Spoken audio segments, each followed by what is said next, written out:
What I'm about to show you should terrify every American who understands how power actually works.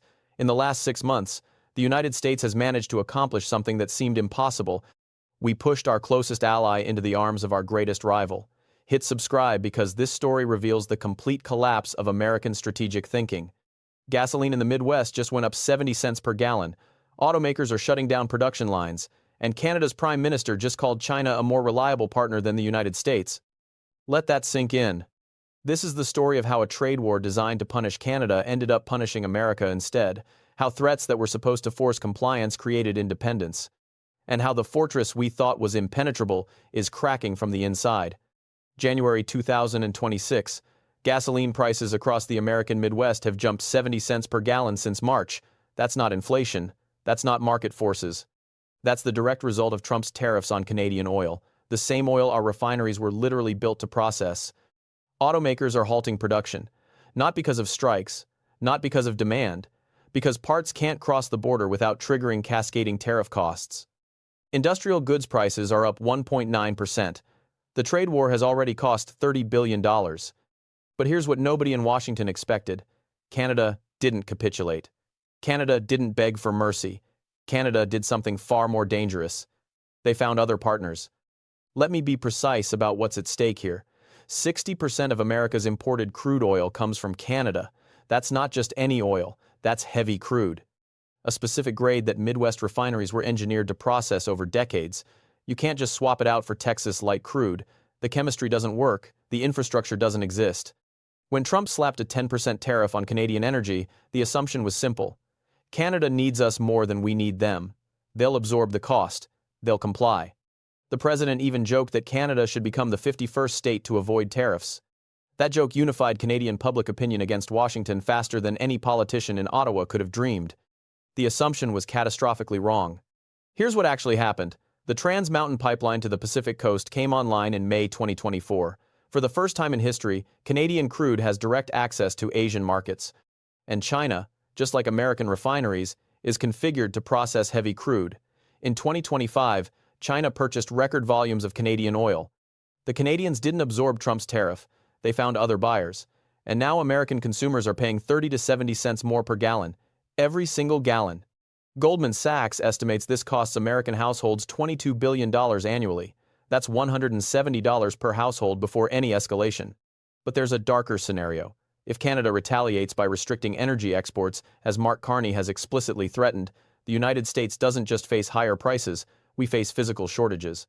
Diesel shortages, commercial trucks idling, supply chains breaking. Think about the irony. Trump promised Americans cheap energy. His trade war made filling your tank more expensive. We cannot replace Canadian heavy crude overnight. It's technologically impossible. The refineries process the wrong chemistry. The pipelines flow the wrong direction. This isn't leverage, this is dependency. And Trump just exposed it to the entire world. Now, let's talk about what happened to American manufacturing.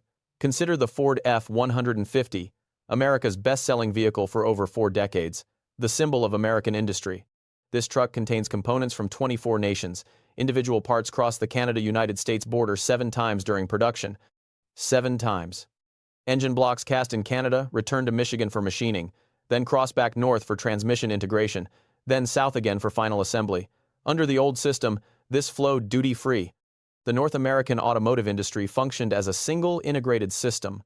Trump's 25% tariffs on automotive imports changed everything overnight. Stellantis halted production at its Windsor plant for 2 weeks. General Motors paused electric van production. Ford announced price increases on vehicles built after May 2025. The average new vehicle price hit $48,699 in April, up 2.5% in a single month. Analysts project increases of $2,000 to $15,000 on directly affected vehicles. But it's not just cars, appliances, electronics, machinery, every washing machine, every refrigerator. Every piece of industrial equipment now carries the hidden tax of Washington's trade policy. 25% tariffs on aluminum make every beer can more expensive, every window frame, every building material. 25% tariffs on steel make every I-beam, every appliance, every piece of infrastructure cost more. Here's the strategic miscalculation. The stated goal was bringing manufacturing back to America, force automakers to abandon Canadian facilities and invest domestically. But you can't relocate an auto plant overnight. Building a new assembly facility requires 18 months to 3 years minimum. Training a workforce takes additional years. In the interim, American consumers pay higher prices, American workers face layoffs as production stutters, and American manufacturers start asking themselves whether their future supply chains should avoid North America entirely. The tariff wall didn't bring factories home, it made factories question whether home was worth the trouble. And then came the move that should alarm every strategic thinker in Washington. On January 16, 2026, Mark Carney became the first Canadian Prime Minister to visit Beijing in nearly a decade. He didn't go to complain. He went to shop.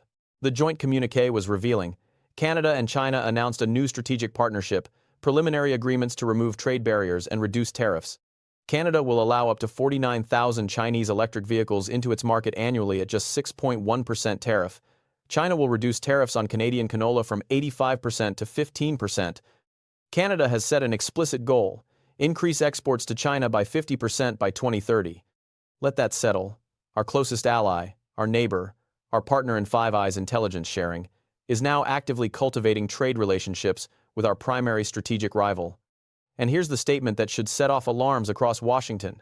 Mark Carney, speaking in Beijing, declared that China has become a more predictable trading partner than the United States. The same man who called China Canada's biggest security threat during his campaign. Less than a year later, he's signing trade agreements in the Great Hall of the People, calling Beijing more reliable than Washington. This isn't about ideology. This is about interests. Canada exports 80% of its goods to the United States. That dependency gave Washington leverage, until Washington weaponized it. Once Canada realized dependency could be exploited punitively, the rational response was diversification. And so, the Asian pivot begins. Chinese electric vehicles will now enter North America through Vancouver.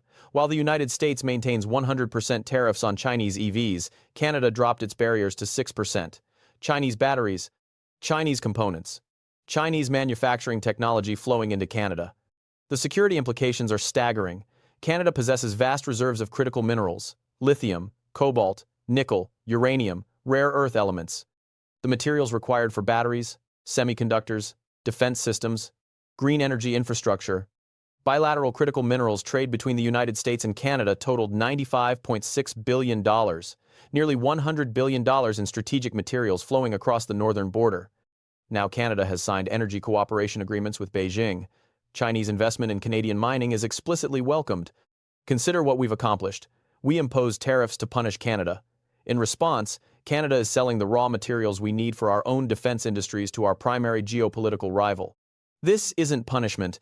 This is pushing our ally into our adversary's economic orbit. For decades, American strategic planning assumed our northern border was secure. Canada was part of Fortress America, our partner in continental defense, our ally in Arctic sovereignty, our integrated economic zone. China has been expanding influence in Latin America for years. We watch this encirclement from the south with concern. Now look north. Chinese capital flowing into Canadian energy infrastructure. Chinese electric vehicles entering the Canadian market. Chinese trade agreements securing Canadian commodities. We didn't prevent encirclement, we accelerated it. We pushed our own neighbor toward Beijing. The geopolitical nightmare isn't that Canada betrayed Fortress America. The nightmare is that we shattered it ourselves. And the human cost is landing in specific communities. American farmers were immediate casualties. In 2024, Canada, China, and Mexico together purchased $91 billion in American agricultural products, our three largest markets. All three now have retaliatory tariffs in place. When Canada imposed retaliatory 25% tariffs on March 4th, they targeted $29.8 billion in American goods, including $5.5 billion in agricultural products alone. Beef, fruit, dairy, pork. The products were chosen strategically, items Canada could source elsewhere, and they targeted states that voted for these policies. Between March and June 2025, United States agricultural exports to Canada declined by nearly $440 million compared to 2024. Iowa farmers lost soybean markets. Wisconsin dairy producers watched prices collapse. Florida fruit growers saw orders evaporate. Meanwhile, China imposed additional tariffs on American agriculture. Soybeans, cotton, corn, sorghum. The two largest alternative markets for American farmers both raised barriers simultaneously. Farm incomes fell. Domestic oversupply drove prices lower. The agricultural sector that was promised protection found itself squeezed on both ends, paying more for imported equipment while receiving less for exported products. Border communities tell another devastating story. Cross-border traffic between the United States and Canada fell by 20 to 27% in 2025. In some regions, 1 in 4 crossings simply vanished.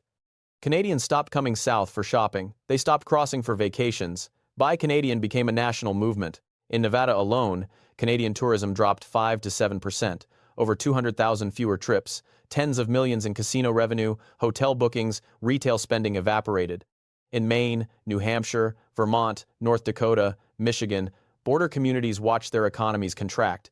Business owners reported sales declining 10 to 25%. Hotels emptied. Restaurants closed. These aren't coastal elites. These aren't Democratic strongholds. These are small towns in Republican border states watching their livelihoods disappear. The bitter irony? These casualties are concentrated in the very regions that voted for these policies. And now we're approaching the end game. July 1st, 2026. The USMCA, the trade agreement that replaced NAFTA, faces its mandatory 6-year review. The United States, Canada, and Mexico must decide whether to extend it for another 16 years or let it enter a termination process. If all 3 parties agree to extension, the single North American market continues through 2042.